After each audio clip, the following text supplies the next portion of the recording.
नमस्कार मित्रांनो, मी ॲडव्होकेट शंकर आपल्या थोडं समजून घ्या या यूट्यूब चॅनलमध्ये तुमचं स्वागत करतो. आज मी तुम्हाला एक माणुसकीचं दर्शन घडवणारी एक छोटीशी गोष्ट मी तुम्हाला सांगतो. एकदा काय झालं, केरळच्या उल्लिकल गावामध्ये एका बंद कपड्याच्या दुकानात एक चिमणी अडकून पडली,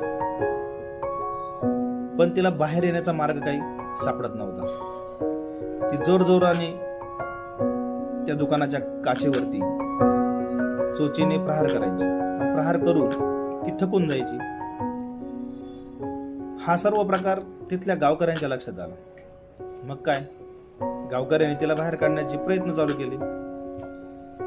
सुरुवातीला गावकऱ्यांनी काय केलं, तिथे एक छोटासा पाईप होता. त्या पाईपद्वारे चिमणीला दाणे आणि पाणी पुरवले. पण प्रॉपर्टीच्या वादामुळे कपड्याच्या दुकानाला न्यायालयाचे सील लागलेले होते. घटनास्थळी अग्निशमन दलही आले, पण न्यायालयाच्या आदेशापुढे कुणालाही काही करता येईना. पण गावकऱ्यांनी काही हार मानली नाही. प्रकरण न्यायालयापर्यंत पोहोचलं. विषयाची गंभीरता लक्षात घेऊन न्यायाधीशांनी स्वतः घटनास्थळी येऊन स्वतःचे विशेष अधिकार वापरून कपड्याचे दुकान उघडण्याची परवानगी दिली.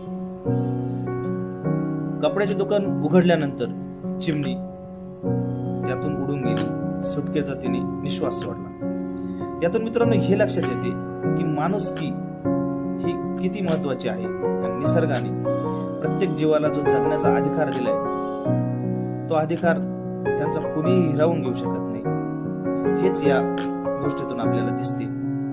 धन्यवाद. नमस्कार मित्रांनो, मी ॲडव्होकेट शंकर आपल्या थोडं समजून घ्या या यूट्यूब चॅनलमध्ये तुमचं स्वागत करतो. आज मी तुम्हाला एक माणुसकीचं दर्शन घडवणारी एक छोटीशी गोष्ट मी तुम्हाला सांगतो. एकदा काय झालं, केरळच्या उल्लिकल गावामध्ये एका बंद कपड्याच्या दुकानात एक चिमणी अडकून पडली, पण तिला बाहेर येण्याचा मार्ग काही सापडत नव्हता. ती जोरजोराने त्या दुकानाच्या काचेवरती चोचीने प्रहार करायची. पण प्रहार करून ती थकून जायची. हा सर्व प्रकार तिथल्या गावकऱ्यांच्या लक्षात आला. मग काय, गावकऱ्यांनी तिला बाहेर काढण्याचे प्रयत्न चालू केले.